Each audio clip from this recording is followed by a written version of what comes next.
guys, welcome to Podcast with Kay. Today is the 8th episode of Podcast with Kay. You guys enjoyed episode 7 because I haven't posted a podcast in like 4 weeks.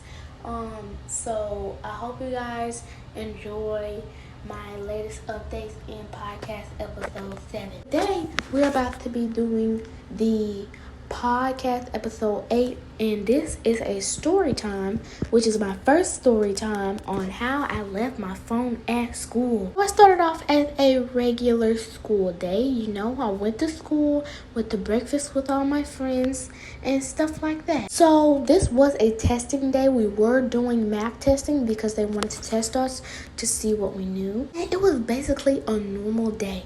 I was so ready to go home because it was dismissal time, so I was very, very, very, very, very ready to go home. And I know that I wasn't going to go home right when I got picked up because I was getting picked up by my grandmother because my mother was at work. She literally got off at 7 o'clock. And I get out of school around 2 o'clock, so that means I was going to be there for a little while, for a long time, because it would take my mom time to get to our city and come get me as well. But anyways, it was dismissal time, right? And I was so ready to go. We have numbers, so they call our numbers. So they finally called my number. It was like 2:30. She was actually basically late 30 minutes.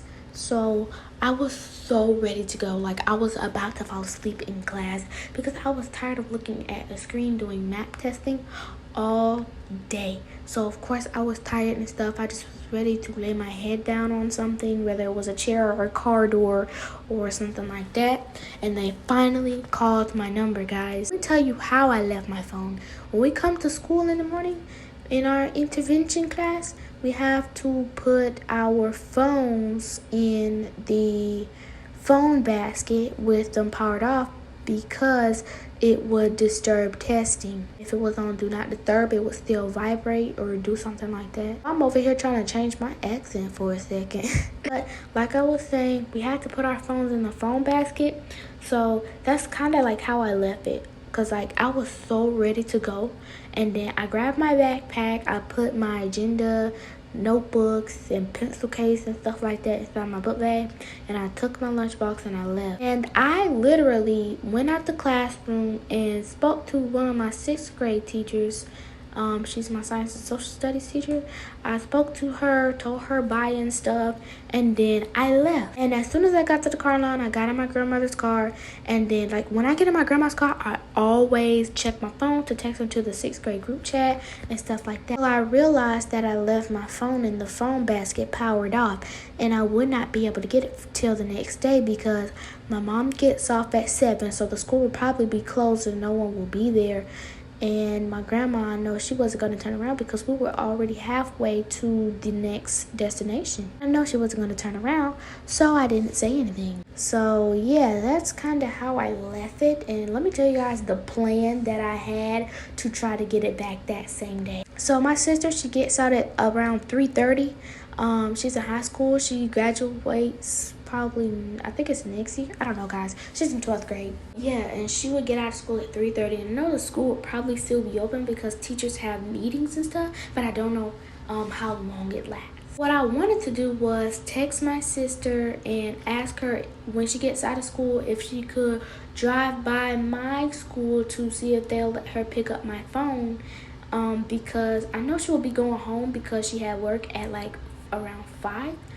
So I asked her if she could go to my school and get my phone and then go home to change it to her work clothes and just leave my phone there, and I'll pick it up when my mom keeps me and takes me home, me and my brother. To be honest, that was plan A, I think. Plan B was for my mom to fastly or quickly or briefly drive to my school to see if it was still open and see if she could pick up my phone before getting us so that it could, like give, I don't know, okay?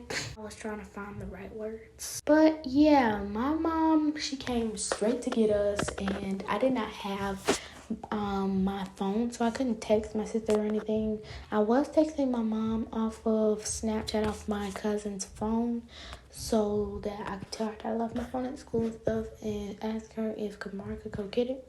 Like, ask her to text Kamari and see if Kamari could get it. But I'm not sure if she did text, because where she works, like, their connection is not the best. So she told me I would have to wait till the next day to pick up my phone. And I wasn't too worried about it because I have a laptop, 2 iPads, an Apple Watch, and an extra phone just in case something happened to my one that I mainly use, and I had a TV and stuff. So to be honest, I was perfectly fine. I could use one of the iPads to text in the group chat and stuff like that, and call people, FaceTime people. So it wasn't really a big of a deal. Just that my phone is what I mainly use and stuff like that. Yeah, that's pretty much the story time on how I left my phone at school. If you guys want more story times in podcasts, let me know. Or if you want story times in videos, let me know as well. So you hit that subscribe button, turn on your post notifications so you'll be notified when I post another banger. I'll see y'all in the next podcast. Bye, guys.